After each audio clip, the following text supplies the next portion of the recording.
Please join me in welcoming Glenn, everyone.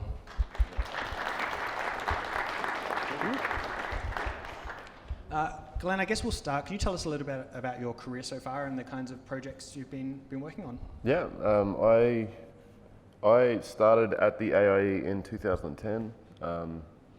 I immediately after went into our incubator program and started an indie group. That kind of went well for a little while, but then we kind of went our own ways and started doing our own things. And I started doing some contract work. And after doing a little bit of contract work with a organization called Arthritis Australia, we were doing some campaigns to raise awareness for juvenile arthritis, making some games, doing some advertising, like campaign-y stuff, just making lots of PowerPoint documents and stuff to take to or for our higher up to take to meetings and stuff to just try and gain funding. I ended up coming back to the AIE and they appreciated my work and what I was doing, and I ended up starting to work here a little bit more. I was already doing some Cert 2 stuff. And then after that, after working here for a while, it really gave me the opportunity to kind of raise my skills and stuff. And I started doing more contract work here and there for some games that kind of didn't go anywhere. And then a few years ago, I applied at A44, formerly Aurora 44 in Wellington, New Zealand. And they liked my work, and I applied as a character artist, got a job as an environment artist. And so I moved over to New Zealand in 2017, and yeah, it was a pretty wild experience. Got to work on Ashen and the unannounced project, which yeah, it was wild, man. And then I came back here, and now I'm working at Uppercut Games in Gungahlin, yeah. Funnily enough. Nice. Probably one of our own Canberra's only game studios, which is pretty cool. Yeah, no, that's super cool. So many questions. I guess I'm actually keen. So would you consider the Arthritis like more simulation kind of serious games work? No, it was because it was for juvenile arthritis. It was aimed at kids. Mm-hmm. So we got to do. It was kind of very arcadey, snaky sort of games. It was. I'm not sure how much of it I can talk about, but we were doing. It was very like zombie oriented. So we were making lots of zombie campaign stuff games. Everything was just around this zombie kid that I had helped design, which was pretty fun. What made you want to become a character artist? I loved seeing sculptures when I was a kid. I was always fascinated with things like marble sculptures and stuff. And then also I really liked manga when I was very young. And so I got a lot into the how to draw manga stuff, and most of that is how to draw characters, and it's breakdown stuff. So circle for the head, triangle for the chin, that sort of stuff. And I kind of broke it down in a way that I could easily understand. And then from there I moved on to more comic book art style. This is all when I was just doing 2D. And the people that could draw characters well, I always idolized. Like, I just couldn't, because I couldn't do it. And I couldn't believe that they could do it. And I just wanted to strive to do that. And then that kind of, I started doing more 3D stuff, and it just kind of worked its way into it. Like when I was a student, I was still drawing lots of 2D characters, and I liked the response that it got from people, and it just kind of moved into it when I started sculpting. Did you ever think you would be able to make it as a paid character artist? No, I thought I was going to be an environment artist or something, which is not a bad thing, by the way. And I do environment art now, and I actually love it. And it's what I actually did in Ashen as well, this game that you're looking at. I was an environment artist, and then I actually moved into character art after the project ended. Or actually, no, I can talk about it now. I moved into character art when we moved on to the DLC for Ashen, which has been released. The first character I got to make, which was pretty exciting for me, was actually the main boss of the DLC. Yeah, and so hopefully my boss doesn't see this, but my name is written somewhere on that character. Yeah, but it's hidden. very well hidden. Very nice. No, we'll leave it there. I won't get you into any more trouble. Thank you. How big was the team at A44 when you were there? 40, or a 40-man team, which was pretty wild for me, being around that many talented people, all working for one goal. It was pretty epic. Nice. What's it like working with a lot of talented people like that? Are you able just to peek over their shoulder and say, "That looks cool. How did you pull that off?" 100%. Everyone's friends, and like you all want to see each other succeed and get better. So nobody like turns a cold shoulder to you if you got a question. Everyone was just fantastic. You know, you make friends for life when you do that sort of thing. And it was just an unreal experience working with that many unreal people. And I know that they've just started getting even more unreal people at A44. They've got Andrew Baker. He's the guy that designed Smaug, for example, in The Hobbit. They're getting lots of people from Weta. All of the higher ups at A44, the creative director and the CEO and the former art director, they're all ex-Weta people that have worked on some pretty big name stuff. Nice. How did you transition from environment to characters? Was it a case of they just knew that you were a big fan of doing characters? I was bugging them. So when you guys get industry jobs, if you choose this as a career path, you may have to do a job that you don't want before you can get the job that you do want. You know, concept art is a really exciting field, but everybody wants to be a concept artist, and you really need to know your stuff if you want to be on the main stage for concept art. So you may need to work on your environment art skills, and then when you're at a studio, you can blow them away with the stuff that you can do. If you start concepting your own, assets for whatever game you're working on, and then making them, and your lead learns that he can leave you with autonomy to do that. By the way, that is the office dog from Aurora 44 turned into an orc. It was for an internal contest. And when he was a puppy, he was attacked by an owl. That's why he's holding an owl. Storytelling.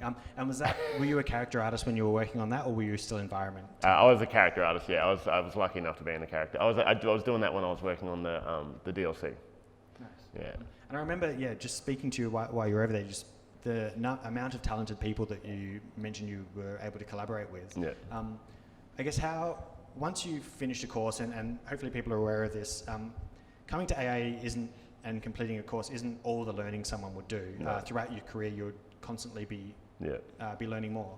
How do you go about making sure your skills are still relevant and you're going about that? Finishing personal work. Like, it's so important, and it's something that so many people don't do, is finish personal work. If you starting to work on a character or a scene or something, even if you don't get it done to the level that you want to get it done and actually finish it to a point that you can put it on your portfolio and show people. Because that finishing process, the last 5% of the project is actually about 40% of the work, or probably even more. It's just that polishing stage where you're tweaking numbers and placing extra lights here and there.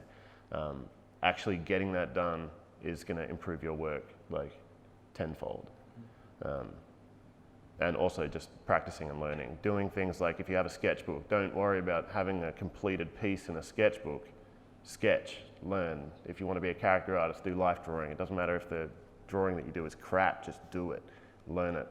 Because it's the only way that you can get better. You can watch every YouTube video on drawing that there is, which I'm sure a lot of you guys, if you are artists, do. That's what I did. But unless you're actually putting a pencil to paper, you're not going to get any better. Yeah. And even when you were teaching here, when you were a student, I would constantly see you have ZBrush open and just be sculpting as much as you can. If it wasn't ZBrush, both you and Adam, it would just be drawing and things like that as well. Yeah. It's if it's not your passion, then find another passion, find something else to do. It should be your passion, because it's a very competitive industry, and the people that are doing the work, the people that are, instead of being out partying every weekend, if you're sitting home, not every weekend, but some weekends sitting home with a pencil and paper and actually improving your skill, they're the ones that are going to get the jobs. What is the application process like when you apply for a studio like A44? Do you just hand in a resume, or are you like having to do any tests or anything like that? Yeah, so, it was the DLC. Is the DLC? Yeah, this is the DLC. Do we see the boss? You actually might. I'll just chortle on while this was actually really fun to work on. I made those. Mine. Yeah, I made all the hanging masks and stuff as well. So the application process. I was shown that they were hiring character artists. Funnily enough, I got the job as an environment artist by one of my friends, and he didn't tell me at this time, but he had already actually applied and gotten a job at the studio. So I applied as character artist. They said, sorry, we just have that up there just in case some, legendary character artist shows their interest. But we do have environment art positions. We like your work. Would you like to apply? I applied. And after applying, you need to send them your resume with a cover letter, a well-written cover letter. Don't just copy-paste one from Google.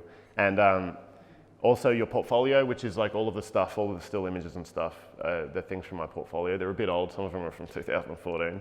Don't be like me.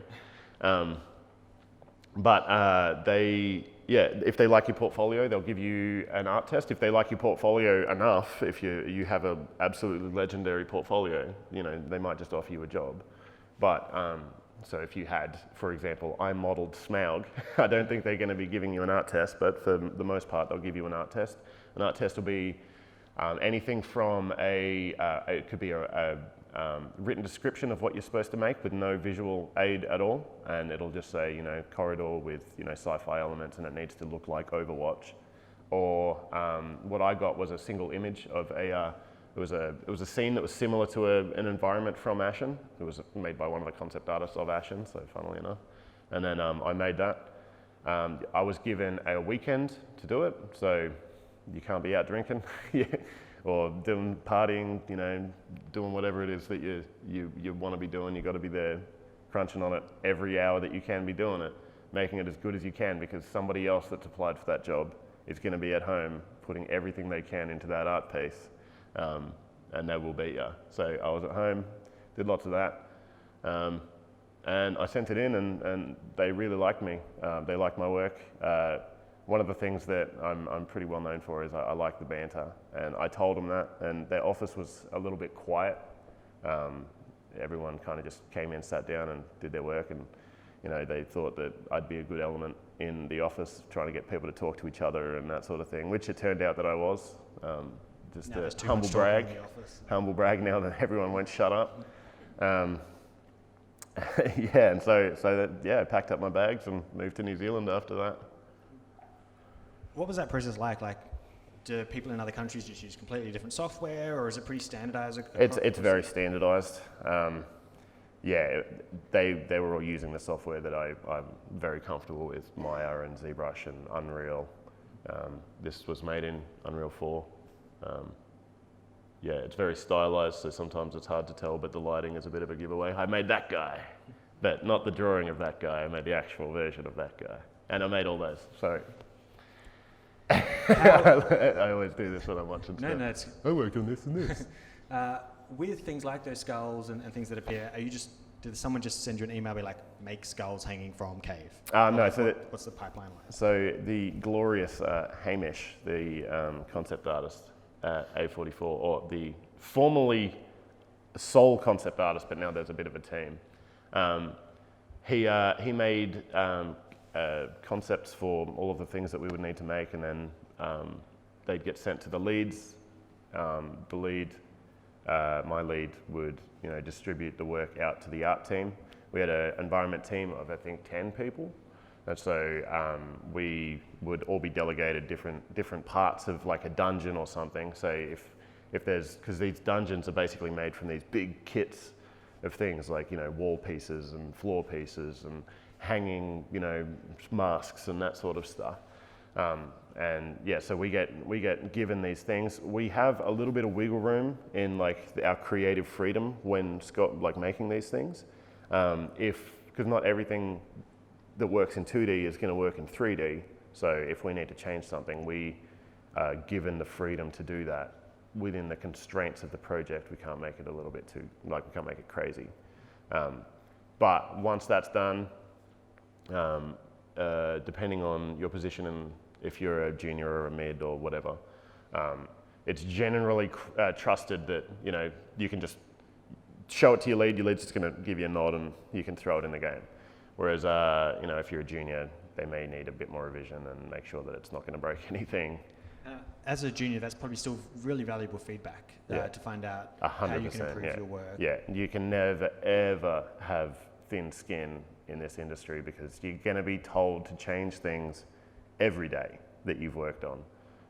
And it's always for the good of the project. Like if your lead, generally speaking, has been working on this project or similar projects for, you know, a long time and they know what they're talking about, and especially if you're very green, like you know, a lot of students like to think they know what they're talking about. I liked to think that I knew what I was talking about, but I really don't. And like you do a lot of growing and stuff when you're being told by people who actually know their craft that your work could, you know, use some improvement. And that goes for when you're posting your work online as well.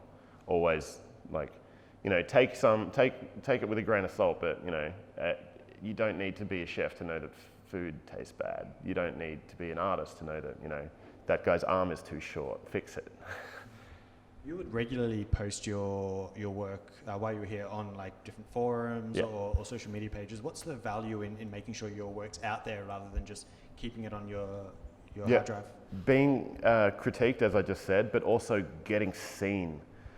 So when I applied at A44, they'd all actually already seen my work. The people that I was talking to had seen my work. Same with Uppercut. During my interview with AJ, he told me that, you know, we were actually looking at your portfolio the other day.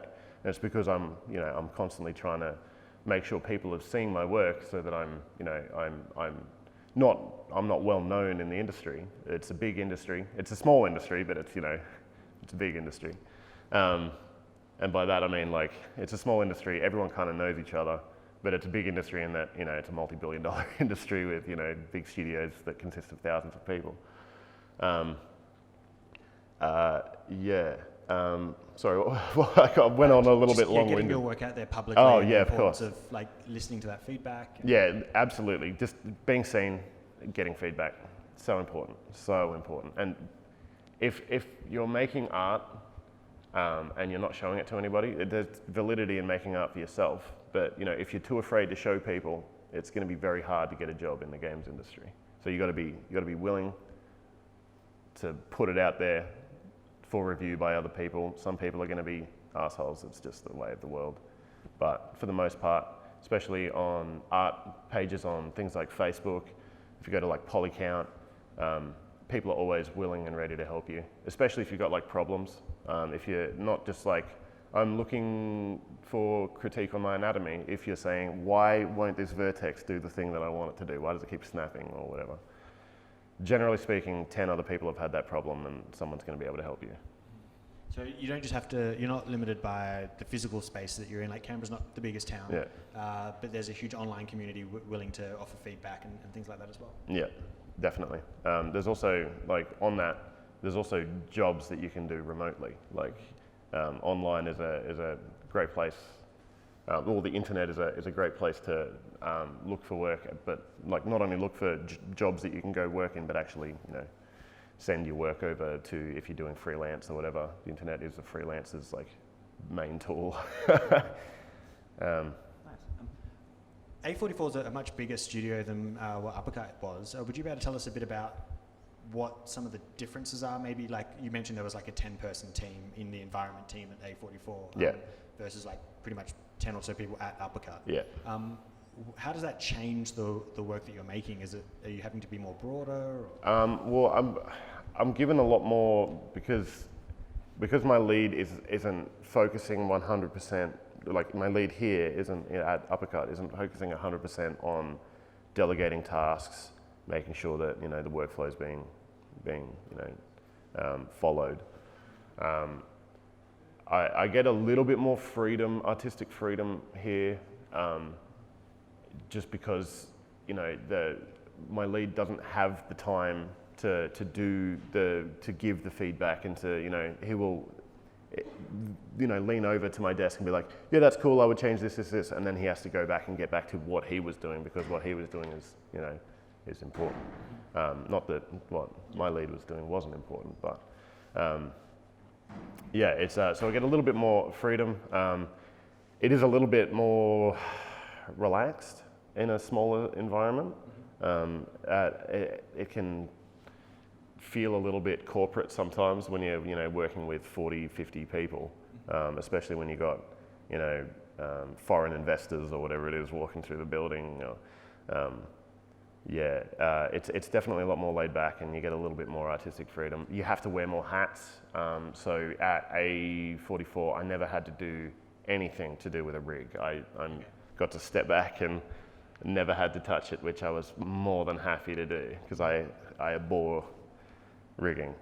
Whereas here, you know, I have to crack open rig files and reskin things and all sorts of stuff, because it's just, you know, they don't have the manpower to do it, and if you know how to do it, then, you know, you're it.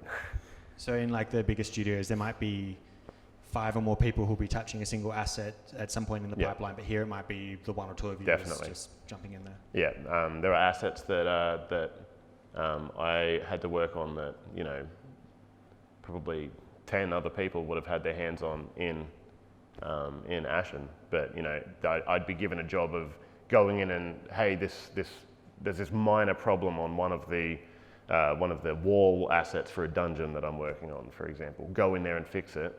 Whereas at a small studio, you're going to need to go and make it, and then if you made it, they don't have time for somebody else to go in and diagnose what's wrong with it. You have to go and fix it, because that's your asset.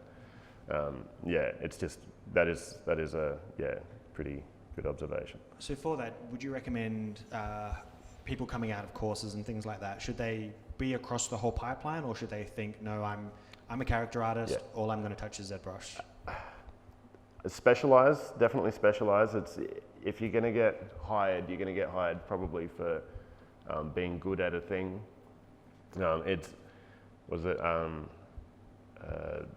Master of None. You don't want to be okay at everything. You want to be good at one thing, but that doesn't mean that that's the only thing that you should be doing. It's going to be a lot of hard work getting your skills up. But, you know, if you're passionate about it, it's not really work. It's always fun. Ashen's got a gorgeous art style. How does a team of like 20 artists or so make sure that there's a consistent look across the game? Is it just a lot of reviews, or are you like, someone's made a guide and everyone's just like, yep, this is exactly how we have to follow it?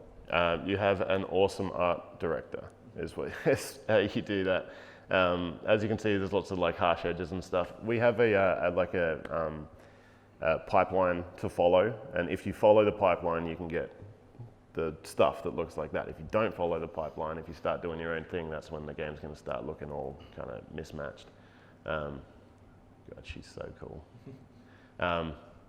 You need to follow the pipeline.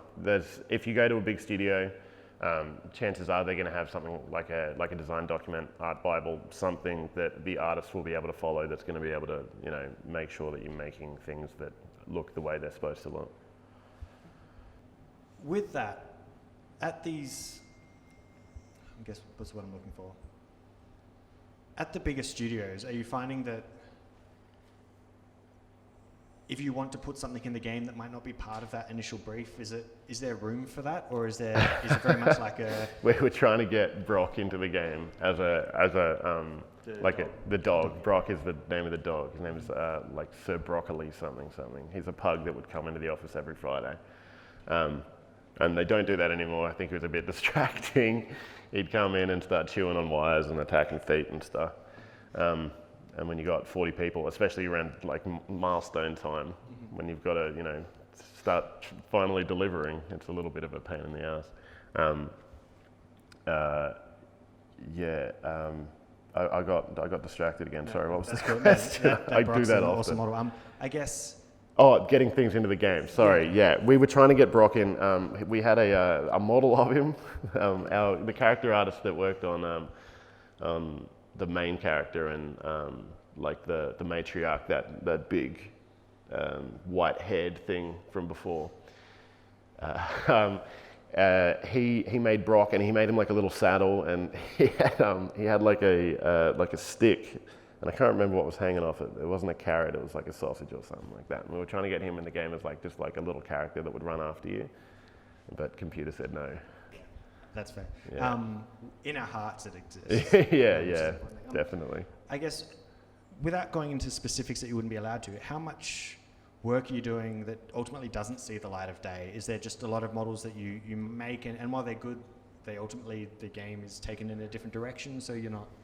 There's two answers to that question. So there's like some of the stuff that you do, people aren't even going to notice. Like, for example, in the caves and stuff, all the little stalagmites and stalactites and stuff, somebody had to go through and model them, and that was probably me. I did a lot of stalagmites and stalactites. But then again, so did everyone in the environment department. The game is, 50% caves.